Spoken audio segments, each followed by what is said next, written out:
Remarks of the President at the University of Wyoming Fieldhouse in Laramie, Wyoming, September 25th, 1963. Thank you very much, ladies and gentlemen. Senator McGee, my old colleague in the House, Senate, Gail McGee, Governor, Mr. President, Senator Mansfield and Senator Metcalf, Secretary Udall, ladies and gentlemen. I want to express my appreciation to you for your warm welcome, to you, Governor, the President of the University, to Senator McGee and others. I am particularly glad to come on this conservation trip and have an opportunity to speak at this distinguished university, because what we are attempting to do is to develop the talents in our country, which require, of course, education, which will permit us in our time, when the conservation of our resources requires entirely different techniques than were required 50 years ago, when the great conservation movement began under Theodore Roosevelt. And these talents, scientific talents, and social talents, must be developed at our universities. I hope that all of you who are students here will recognize the great opportunity that lies before you in this decade and in the decades to come to be of service to our country. The Greeks once defined happiness as full use of your powers along lines of excellence. And I can assure you that there is no area of life where you will have an opportunity to use whatever powers you have and to use them along more excellent lines, bringing ultimately, I think, happiness to you and those whom you serve.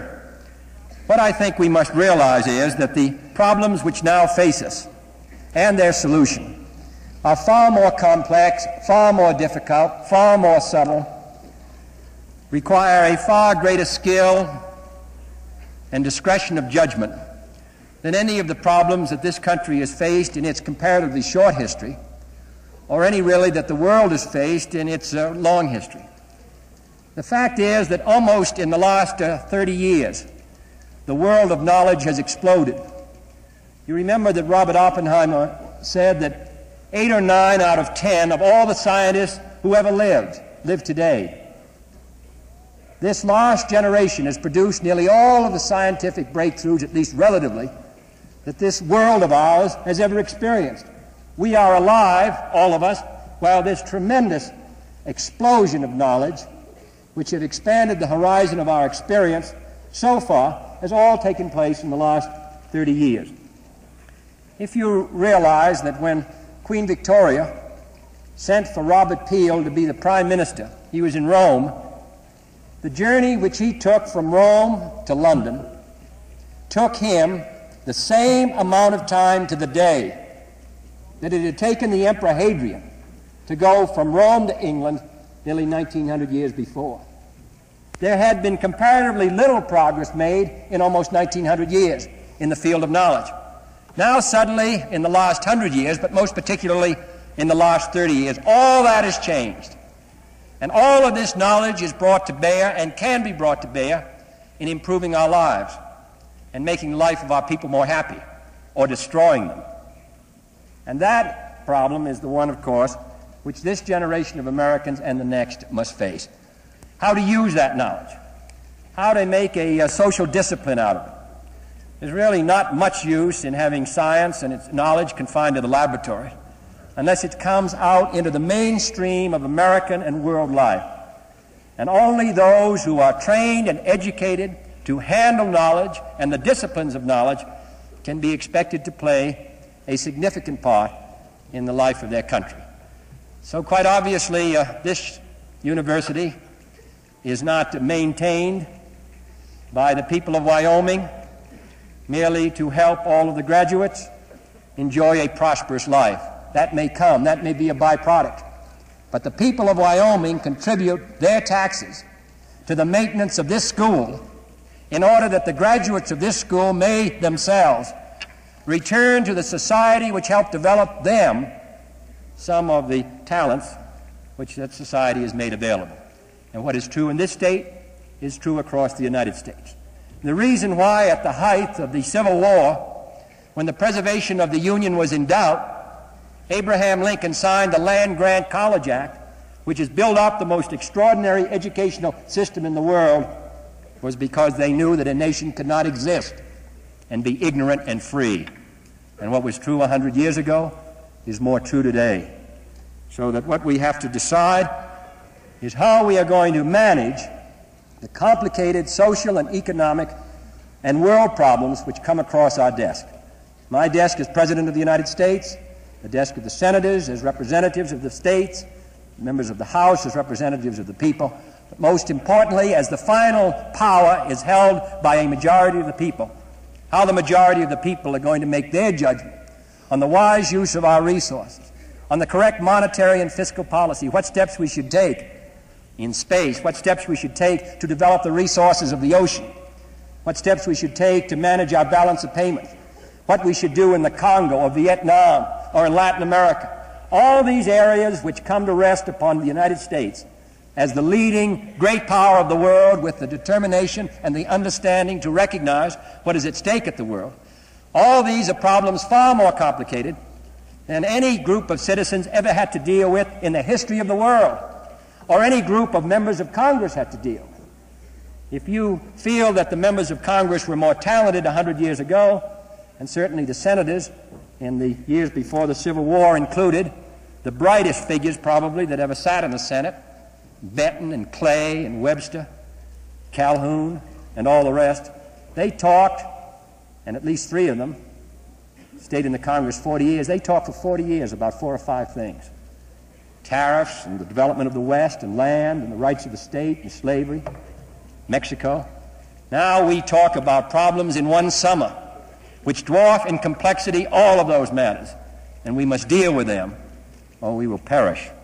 So I think the chance for an educated graduate of this school to serve his state and country, I think, is bright. I can assure you that you're needed. This trip that I've taken is now about 24 hours old, but it's a rewarding 24 hours because there is nothing more encouraging than for those of us to leave the rather artificial city of Washington and come and travel across the United States and realize what is here: the beauty, the diversity, the wealth, and the vigor of the people. Last Friday I spoke to delegates from all over the world at the United Nations.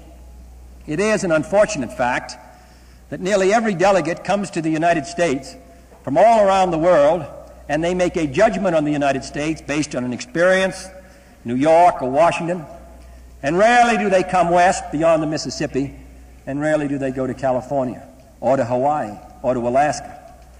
Therefore, they do not understand the United States, and those of us who stay only in Washington sometimes lose our comprehension of the national problems which require a national solution. This country has become rich because nature was good to us, and because the people who came from Europe predominantly also were among the most vigorous. The basic resources were used skillfully and economically, and because of the wise work done by Theodore Roosevelt and others, significant progress was made in conserving these resources. The problem, of course, now is that the whole concept of conservation must change in the 1960s if we're going to pass on to the 350 million Americans who will live in this country in 40 years, where 180 million Americans now live, if we're going to pass on a country which is even richer. The fact of the matter is that the management of our national resources, instead of being primarily a problem of conserving them, of saving them, now requires the scientific application of knowledge to develop new resources. We have come to realize in a large extent that resources are not passive. Resources are not merely something that was here put by nature. Research tells us that previously valueless materials, which 10 years ago were useless, now can be among the most valuable natural resources of the United States. And that is the most significant fact in conservation now since the early 1900s, when Theodore Roosevelt started his work. A conservationist first reaction in those days was to preserve, to hoard, to protect every non-renewable resource. It was the fear of resource exhaustion which caused the great conservation movement of the 1900s. And this fear was reflected in the speeches and attitudes of our political leaders and their writers. This is not surprising in the light of the technology of that time. But today that approach is out of date, and I think this is an important fact for the state of Wyoming and the Rocky Mountain states.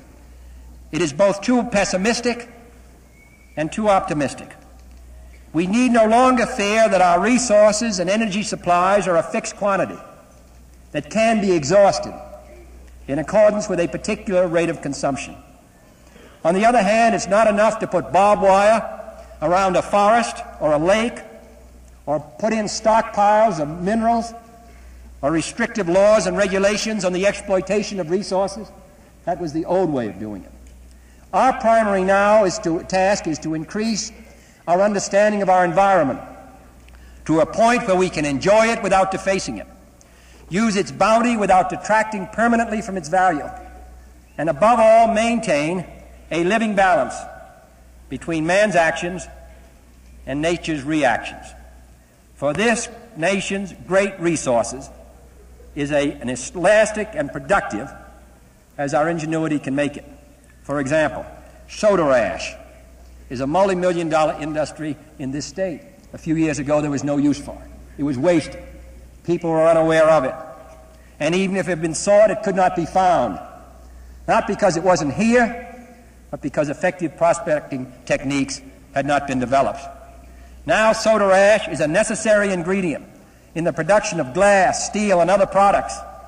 As a result of a series of experiments, of a harnessing of science to the use of man, this great new industry has opened up.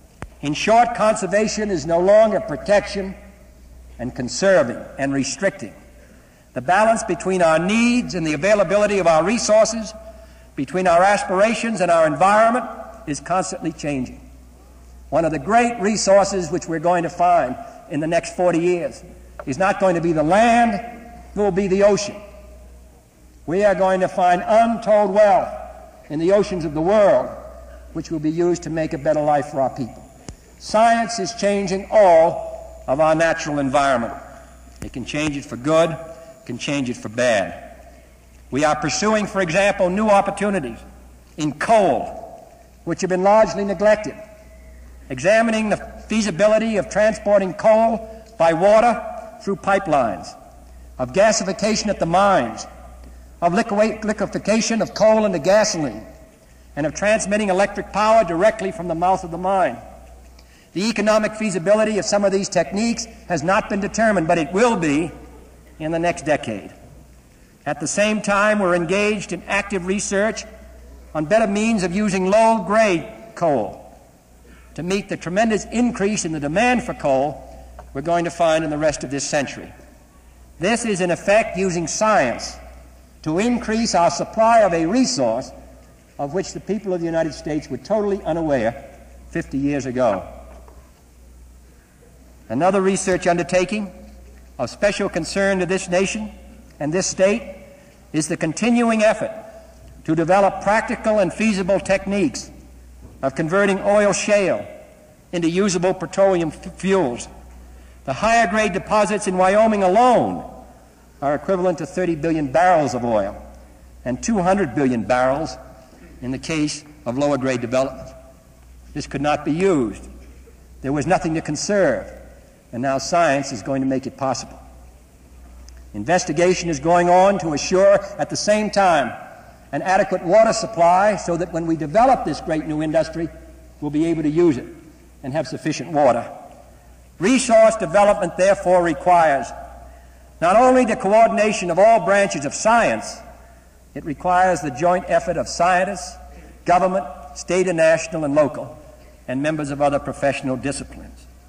For example, we are now examining in the United States today the mixed economic, technical question of whether very large-scale nuclear reactors can produce unexpected savings in the simultaneous desalinization of water and the generation of electricity. We will have, before this decade is out, or sooner, a tremendous nuclear reactor which makes electricity, at the same time gets fresh water from salt water at a competitive base. What a difference this can make to the western United States, and indeed not only the United States, but all around the globe where there are so many deserts on the ocean's edge.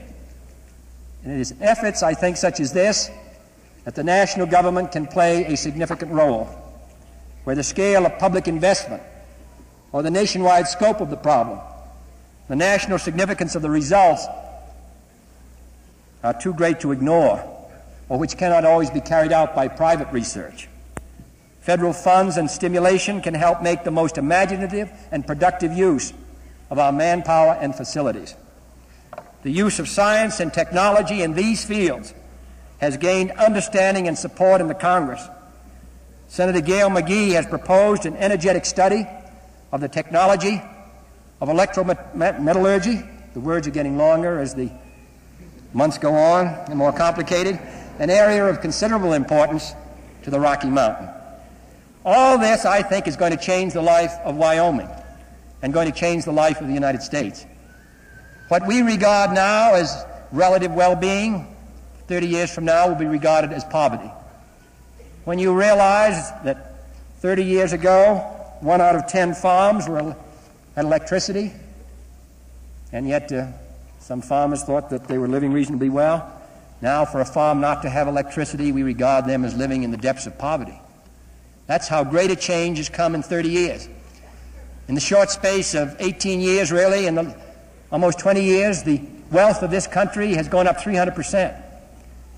1970, 1980, 1990, this country will be, can be, must be, if we make the proper decisions, if we manage our resources, both human and material, wisely, if we make wise decisions in the nation, in the state, in the community, and individually, if we maintain a vigorous and hopeful pursuit of life and knowledge, the resources of this country are so unlimited, and science is expanding them so greatly, that all those people who thought 40 years ago that this country would be exhausted in the middle of the century have been proven wrong. It's going to be richer than ever, providing we make the wise decisions and we recognize that the future belongs to those who seize it. Knowledge is power. A saying 500 years old, but knowledge is power today as never before. Not only here in the United States, but the future of the free world depends in the final analysis upon the United States and upon our willingness to reach those decisions on these complicated matters which face us with courage and clarity. And the graduates of this school will, as they have in the past, play their proper role. I express my thanks to you. This building, which 15 years ago was just a matter of conversation, is now a reality. So those things that we talk about today, which seem unreal, where so many people doubt that they can be done, the fact of the matter is, has been true all through our history. They will be done, and Wyoming, in doing it, will play its proper role. Thank you.